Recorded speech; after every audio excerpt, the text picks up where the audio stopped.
Halo, selamat malam semuanya, teman-teman IB Plus O. Apa kabarnya? Semoga baik-baik aja ya. Tetap atuhi prokes, jaga jarak, pakai masker ya, biar pandemi ini segera berakhir. Oke, apa yang mau kita bahas malam ini?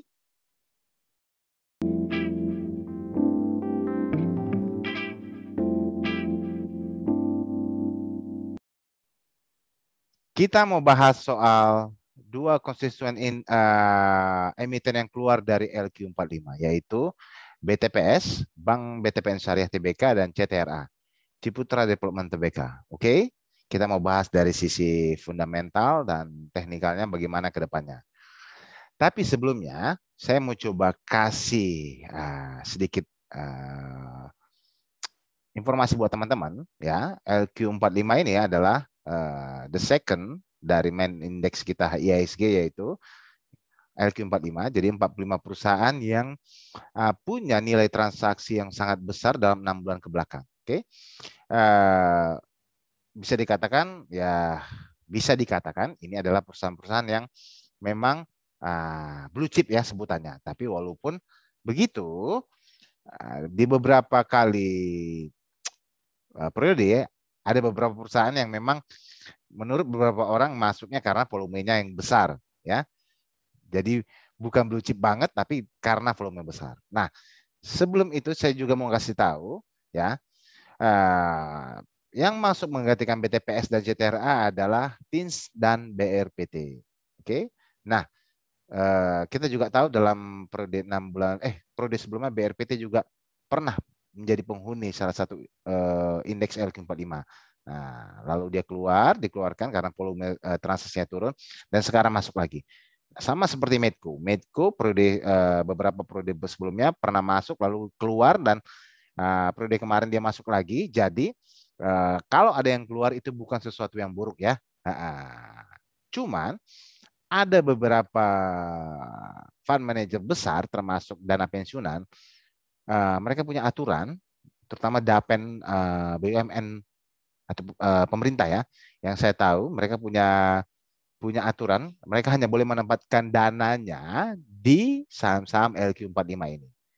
Di luar LQ45 mereka nggak boleh. Jadi makanya beberapa fund manager termasuk Dapen, baik yang Dapen pemerintah atau BUMN, punya acuan.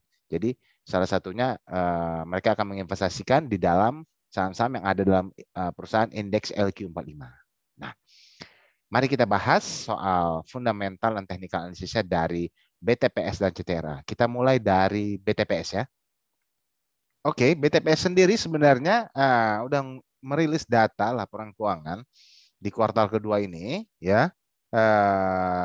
Saya juga udah lihat ada laba bertumbuh lumayan besar ya. Oke, tapi saya juga bingung kenapa 6 bulan ke belakang volume transaksinya turun ya. Nah, coba kita bahas ya. Menurut data yang saya lansir dari republika.id ya, BTPS membukukan laba tumbuh sampai 89% dari 500 miliar lebih di kuartal 2 tahun sebelumnya menjadi 769 miliar pada kuartal 2 tahun ini ya, tumbuh tuh ya. Oke, untuk bisnisnya sendiri untuk penyaluran biaya itu juga tumbuh dari nilai 8,7 triliun lebih menjadi 10 triliun, tumbuh hampir 15% ya. Nah, bagaimana dengan teman-teman harus tahu ya, bank itu bukan hanya melihat profit juga ya, tapi harus melihat yang namanya rasio, beberapa rasio. Nah, untuk rasio kecukupan modal atau CAR ya, saat ini BTPS itu untuk CAR-nya berada di 52%. Oke, syarat yang ditetapkan untuk suatu perusahaan itu CAR-nya bagus itu adalah 8%. Jadi sekarang posisinya 52% itu sangat bagus. Nah, bagaimana dengan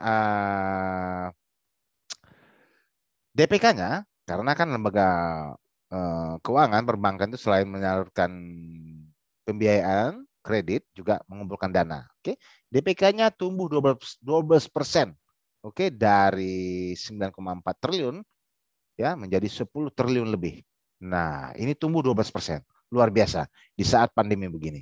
Nah, untuk NPL, karena kalau perbankan kita harus tahu kredit macet karena ini kredit macet sangat mengganggu jalannya bisnis perusahaan. Nah, untuk kredit macet sendiri ya, bank itu mereka memakai sebutannya itu NPL, not performing loan. Oke.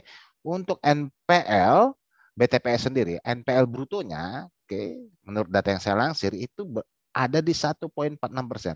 Artinya itu sangat sehat. Kenapa? Karena ada bank yang NPL di bawah 2% itu sangat sehat. Nah, NPL bank perbankan kalau yang di atas atau mendekati 5% itu baru dikatakan tidak sehat.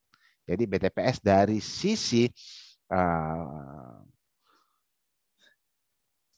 beberapa rasio yang sudah saya sebutkan masih dikatakan sehat. Nah, saya coba bandingin ya data-data dengan penghuni syariah yang ada di dalam Bursa Efek Indonesia. Oke, selain BTPS ada BRIS. Semua udah tahu BRIS ya. Lalu ada PNBS, lalu ada Bank Aladin Syariah. Nah, saya coba mau bahas dari sisi price earning ratio dan price book value rasionya. Oke. BTPS sendiri di hari Jumat kemarin ditutup di 2370. Oke. Nah, untuk pernya sekarang ada 23 kali. Untuk PBV-nya 2,38 kali. Nah, bagaimana dengan kompetitornya? Kompetitornya seperti BRIS itu ada pernya ada di 72 kali. Oke. PBV-nya 4,59 kali. Nah, bagaimana dengan PNBS? PNBS untuk pernya ada di 2.960 kali. Untuk PBV-nya 1,83 kali. Nah, untuk Aladin Syariah atau bank, ya, pernya itu ada minus 14.000 kali. Untuk PBV-nya 38, 14 kali. Berarti sudah harga saham lebih tinggi, sudah lebih tinggi daripada nilai bukunya ya. Nah, bagaimana kita data-data yang dari compare tadi BTPS masih masuk better lah ya untuk PER dengan 23,33 kali dan PBV-nya masih 2 kali dari nilai bukunya. Oke. Nah, bagaimana dengan technical analisisnya? Mari kita coba lihat. Oke, untuk technical analisisnya teman-teman bisa lihat kan, saya pakai ini ada indikator MACD. Ya, dari sini udah kelihatan bahwa trennya lagi downtrend ya. Bahkan dari beberapa bulan ke belakang dari tren harganya juga kelihatan kok lagi downtrend. Nah, bagaimana untuk target-target amannya level harganya berdasarkan analisa yang udah saya buat, oke. Untuk low supportnya yang paling terdekat itu ada di 2.260. Oke. Apabila harga yang nggak bisa bertahan di area ini, dia next supportnya ada di 2020. Oke. Kalau seandainya kondisi terburuk pun dia akan turun di 1790. Oke, 1790. Tapi kalau dia bisa mempertahankan harga di area 2260-an di harga area segitu, oke, ada kemungkinan dia akan sideways dulu lalu akan reversal. Nah, untuk level amannya, positif price-nya itu di 2680 sampai 2700. Kalau di BTPS bisa mempertahankan harganya di area tersebut, maka trennya bisa bullish lagi. Oke. Itu dari sisi technical analisisnya. Nah, BTPS sudah kita bahas, mari kita bahas soal CTRA. Oke, teman-teman pasti tahulah Ciputra ya, CTRA. Oke, perusahaan properti besar, unit properti yang hampir ada di kota-kota besar di Indonesia. Nah, CTRA sendiri adalah penggabungan dari dua anak usahanya, oke, di akhir 2016 kemarin, yaitu penggabungan dari CTRS, Ciputra Surya Tbk dan Ciputra Properti. Jadi ini di akhir 2016 kemarin, nah, dua perusahaan ini digabungin ke induknya, ya, digabungin menjadi CTRA. Nah, di kuartal kedua ini CTRA belum mengeluarkan laporan keuangan, ya, belum sama sekali mengeluarkan laporan keuangan. Nah, data yang saya coba sajikan berdasarkan laporan kuartal ke-1-nya. Oke. Nah, berdasarkan data di kuartal 1-nya sebenarnya CTRA membukukan hal positif ya. Ada labanya positif. Dia berhasil mendapatkan net profit sebesar 243 miliar. Oke. Nah, sementara pesaing-pesaing seperti Sumarekon itu mendapatkan 37 miliar, oke. Bumi Serpong Damai ini lumayan besar, 588 miliar, dan Pewon 237 miliar. Saya coba ambil 3 kompetitornya ya. Nah, jadi Sumarekon, BSDE, dan Pewon. Nah, untuk saya coba bandingin untuk data rasio valuasinya ya. Cetera sendiri berdasarkan kuartal 1 pernya itu masih 66 kali. Untuk PBV-nya 0,90 kali. Nah, bagaimana kompetitornya? Untuk Sumarekon itu SMRA itu ada di 288 kali dari price earning ratio-nya. Untuk PBV-nya 1,19. Untuk BSDE pernya 33 kali, PBV-nya 0,57 kali. Oke, sementara Pewon itu ada di 81 kali untuk pernya dan PBV-nya 1,087. 1,08 ya untuk PBV-nya. Jadi untuk berdasarkan compare dari valuasi dari 3 kompetitornya masih best lah ya setelah BSDE. Oke. Nah, jadi sedikit saya tambahan, memang industri dari properti ini memang beberapa tahun belakang memang sedang terpuruk ya. Jadi memang, tapi kita masih optimis lah untuk kedepannya. Jadi itu dari sisi fundamentalnya. Kita tunggu nanti rilis dari laporan keuangannya di kuartal kedua. Nah, bagaimana untuk technical analisisnya? Mari kita lihat. Oke, teman-teman, untuk technical analisisnya, kita juga tahu ya, bahwa dari MACD-nya kemarin baru dead cross ya. Oke, perubahan tren menjadi downtrend.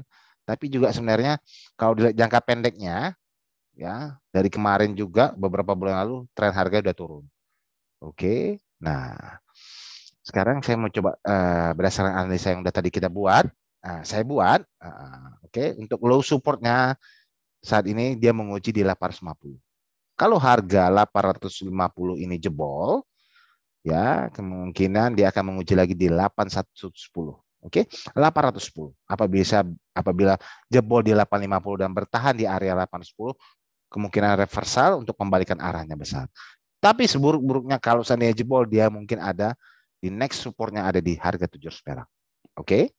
Nah, apabila CTRA sanggup bertahan di harga 850, 865, bahkan bisa bertahan di atas harga 925, maka tren harganya akan positif lagi. Oke, artinya akan bullish lagi. Oke, teman-teman, udah paham dengan apa yang sudah saya sajikan? Mungkin sampai segitu dulu. Saya mohon maaf apabila ada data yang mungkin salah ataupun ada beberapa penyampaian kita yang salah. Saya mohon maaf.